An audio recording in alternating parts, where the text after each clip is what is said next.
What up, Marsh Pod? We are recording this Sunday Night Football going on right now. Chiefs and the Falcons. Chiefs trailing but driving late in the first half.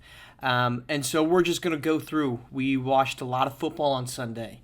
It was a lot of fun watching a lot of football on Sunday. But we're going to dive into those, all the takeaways. I've got a substantially long list, actually. I'm kind of surprised it's as long as it is. But we're going to move quickly through it. So let's start with the big question of who is actually good, because I think the case is nobody. All right, let's run through a couple of dominoes that have occurred, shall we? The Cowboys beat the Browns. The Browns beat the Jags.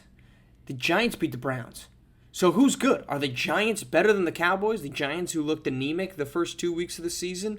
Are the Browns not good because they lost to the Cowboys and they lost to the Giants and they beat the Jaguars pretty good, who granted are 0-2? Are the Cowboys not good, who we'll get to in a second?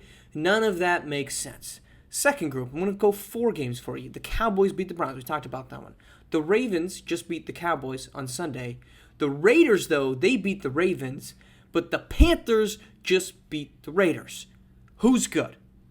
None of them? All of them? The Ravens are 1-2. The Cowboys are 1-2. The Panthers are 1-2. The Raiders are something, and they're 1-2. I can't remember who they played week 1.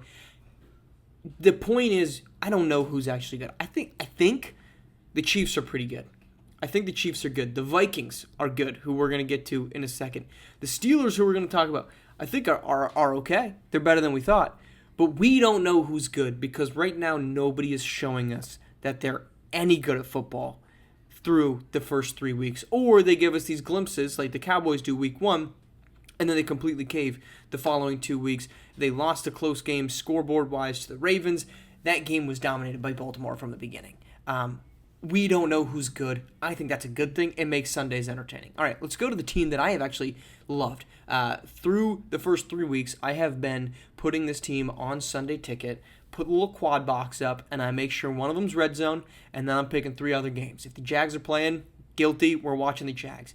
But I have put the Vikings on my other 2 games every single time. They are a blast to watch. Their defensive front is incredible, and on Sunday they went up against another team that you would be considering very good in the SWFL, in the Houston Texans, and they picked them apart 34-7. I got nervous when Darnold went down because he has been absolutely incredible to watch, and it's not just because he's on my fantasy team filling in for injured Jordan Love. It's because he has just been straight up good. They're 3-0. They've looked like a very good 3-0 team. It's not they beat the Panthers, they beat the Bears, and they beat the Titans. Now, they beat, the last 2 weeks, 2 very good football teams. Their defense is continually getting pressure on the offense. They made this offense in Houston look anemic at times. Their offensive line is getting running space for Aaron Jones. And then Sam Darnold. I mean, he has just looked comfortable as a starting quarterback for this team. He's got big weapons in Justin Jefferson.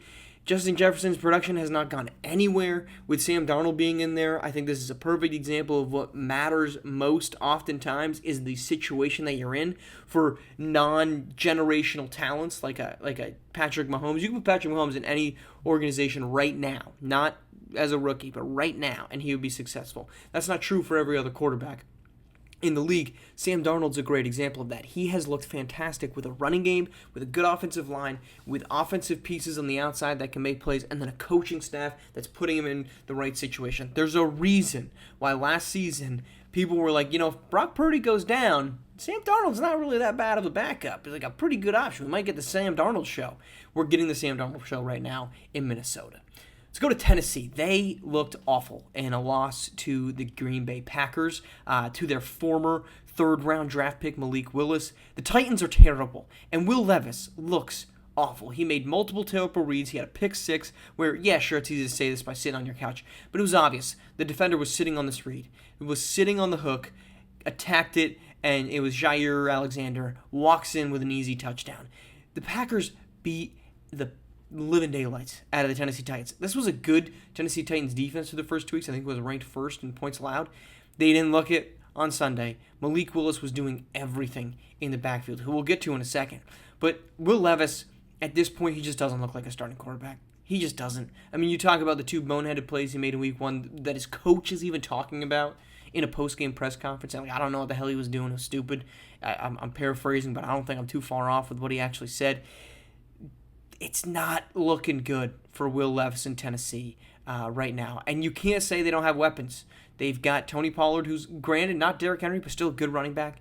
They've got Calvin Ridley, who I'll tell you what, at one point in that broadcast, they said, wow, Calvin Ridley's, it was in the third or fourth quarter, Calvin Ridley got his first catch. And they go, wow, it's first catch. Can you believe that? As a Jaguars fan, I can't believe that. That is the Calvin Ridley experience. You're going to go 7 for 110 one week, and then you're going to go 2 for 33 the very following, and that's what we got in Tennessee this week. Meanwhile, Malik Willis kind of looked like a good quarterback. Again, you want to talk about a coach being good. I'm not saying that the coaching staff in Tennessee isn't good, but a serviceable quarterback can look a heck of a lot better with a good coaching staff and good offense around him. And Matt LaFleur made Malik Willis look really good. Ran the ball well. They took advantage of his ability to run the ball and read option. He actually had some really confident throws, stepping into balls downfield with collapsing pockets. He looked really good. We think we might get Jordan Love back next week. That's what he was out there warming up this week. Before the game, there was a chance he could have played. You think he was listed for doubtful all week long. There's a chance we get him next week, but hat tip to Malik Willis, 2-0, and the Tennessee Titans, his former team, 0-3. Here we go, moving on. I don't get Anthony Richardson. I didn't get Anthony Richardson last week. I did not get Anthony Richardson at all during last season, I should say, and I don't get him anymore. The Colts right now should be 0-3. They're 1-2. They should be 0-3 because they're 2-1. I beg your pardon. They're 2-1, but they played the Bears, who should be 0-3. And he just does not look, Anthony Richardson does not look like a reliable passer. In this game, 10 for 20, 167 yards, and 2 interceptions. Constantly is looking to run. He's unreliable. He misses guys. He's just using his body. And we saw this last season. We saw this version of him where this hype train was created because he ran the ball. He was physical. He, in a very limited sample size, just looked physically dominant, Cam Newton-like dominant. And this huge hype train came up where people were just jumping in to say Anthony Richardson is a good quarterback. He wasn't. He wasn't a good passer last season. He's making, I think this was his 20th start between Division I football and the SWFL. Since high school, Anthony Richardson has made 20 starts at quarterback. That is not a recipe for success. We saw that with Mitch Trubisky, Bears fans well aware of. He's just not there. And this is a dangerous situation right now for the Indianapolis Colts because they're going to go all in on him. He was a very high first-round pick. He's going to stick around for a little bit. I just don't think it's the right decision. Moving on to quarterbacks that didn't stick around too much, let's go to the Steelers. The Steelers are saving Justin Fields, who doesn't really look that bad. Steelers' defense is awesome. Their primary reason they're 3-0 is because T.J. Watt is an unguardable, unstoppable freak. But Justin Fields really hasn't been that bad, okay? Offense that wants him to run the ball, they're okay with him running the ball. We saw that in Week 1 against the Falcons. But they unleashed a little bit more of Fields in Week 3. 32 pass attempts, 78% completions. They aren't trying a ton of deep balls. They're trying short things that can get easily completed. They're relying on Najee Harris, who's been healthy and really good this season in the backfield. But they're giving him easy options and easy opportunities to keep the ball. Only one interception. He's not going nuts. He's not making terrible reads. They're putting him in low-impact scenarios that allow him to make the right read, a quick read, and move on. And he's been super successful because of it. The Steelers are 3-0 because of their defense. But they would not be 3-0 if Justin Fields wasn't playing as a very serviceable quarterback. There's that word again because we keep bringing it up right now. Justin Fields was good. And he is a big part of why they're 3-0. It's not the main reason, but he's looked good through the first 3 weeks. All right, last piece. The Los Angeles Rams and Matthew Stafford. They just rallied back, down 10 points in the fourth quarter to the San Francisco 49ers, who I don't care what their record is, that's the best football team in the NFC. And Matthew Stafford is being vastly underrated in real time. Without his two best wide receivers, Matthew Stafford put on a show. Sure, he only threw for 212. But he hit Tutu Atwell for some huge completions in that fourth quarter. He was comfortable in the pocket. He does what he's been doing since he entered the league. And it's amazing what a Super Bowl win does for a quarterback. Because if Stafford doesn't have one, we're sitting here talking about him like he's Phillip Rivers. Puts up huge numbers, they have decent regular seasons, but they just don't get it done when it matters most. But not Matthew Stafford. I can sit here and say, even with that ring, we aren't giving him enough credit. You could tell me a version of Matthew Stafford's career where if you walked up to me and said, actually, Matthew Stafford was with Kyle Shanahan from the beginning, or insert offensive smart coach that you want. You could tell me Matthew Stafford with this skill set has 3 Super Bowl rings because he's that good of a quarterback.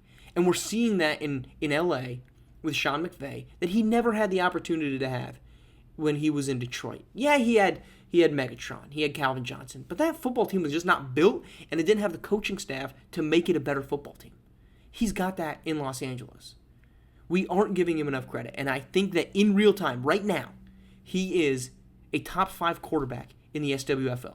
Who are the top 5 quarterbacks in the league? And I wanted to take a look. I took a look at where we were. All the quarterbacks that we got, and I was actually surprised at how difficult this was to come up with a top 5. But I feel very comfortable with this top 5. In order, from 1 to 5. Patrick Mahomes, I don't think there's any debate. Josh Allen, Joe Burrow, Lamar Jackson, Matthew Stafford. If you wanted to move Lamar Jackson up a little bit, fine. If you like his running game, fine. I know there's some people that don't believe in Joe Burrow. I disagree with that. I think he's a really great quarterback. If you want to move Joe Burrow down, that's fine. If you think Matthew Stafford's better than Joe Burrow, that's fine. But Matthew Stafford is that good. He's a better passer than Jalen Hurts. He's younger than Aaron Rodgers. He's a better quarterback overall, in my opinion, than Brock Purdy is. He's more accomplished than Jordan Love. I can live on this hill because I don't think I'm going to die on it, that Matthew Stafford is right now a top 5 quarterback in the SWFL, and if we actually got to see him with competent offensive minds in that coaching staff for the entirety of his career, we're talking about a multiple-time Super Bowl winner because he gets it done and he's proving it again. I lied, I got one more thing. Okay, it's amazing what a quarterback does. 2 different teams, let's talk about them. Miami, Carolina. Miami. With Tua, this team looked competent, okay? They look like they might not be world beaters, but they're probably going to be contenders for the playoffs. Watching Skylar Thompson in Seattle, and my goodness gracious, that first quarter, you could tell the game was done. They couldn't move the ball. Devin Achane was just not effective in the running game because the Seattle Seahawks could just stuff the box, and they could get things done, and they could pick that team apart and say, Skylar Thompson, they didn't even let him throw a Hail Mary, okay? They knew he wasn't going to make the Hail Mary throw at the end of the first half. He's just not there. Meanwhile, Carolina, we had a Bryce Young, and look, I owe the Carolina Panthers an apology. Not that they care what I have to say anyway, but they looked good, okay? They showed up. They were not the same version of the Carolina Panthers that they were last season.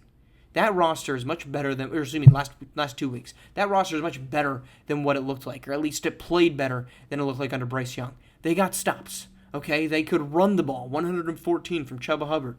They could throw the ball, 319 yards from the Red Rifle, 122 yards receiving from Deontay Johnson. This was a SWFL football team. I mean, it was a vast difference. And that's the power of the quarterback. It's the power of having a guy that knows what he's doing under center versus doesn't. And this isn't me saying that this is the end for Bryce Young. I do think a trade would be helpful. Go to a different situation. But the fact of the matter is there's weapons here. There's pieces here. It's not all... Now, granted, who did they beat? They beat the Raiders, who we didn't really necessarily think were going to be a good football team early on. But back to our first point, we don't really know who's good right now in the SWFL. But in Carolina, they were a vastly different football team, just like it was in Miami, going the directly opposite direction because of the quarterback. And it's amazing the power. It shouldn't be a surprise that it is like that. But even mid-tier quarterbacks, the amount that they're better than secondary, tertiary quarterbacks is massive. And then a final closing note. There was an SWFL Play 60 ad. And they have the person that's talking about being out there, being active, right? And they have the player name, and then they have what team they're on, right? So you know who you're talking about, right? So I think there's enough of these ads where these guys are talking, so I don't know who's in that ad and who's not. But anyway, like just say Joe Mixon is in the ad, and maybe he is, I don't know. Houston Texans, right? It just says the team name. So they had an interview with Darren Waller, who is retired from the SWFL, former tight end for the Raiders and the Giants. So obviously they can't say that he's on a team. They could just say former SWFL player. But no, they don't go that route.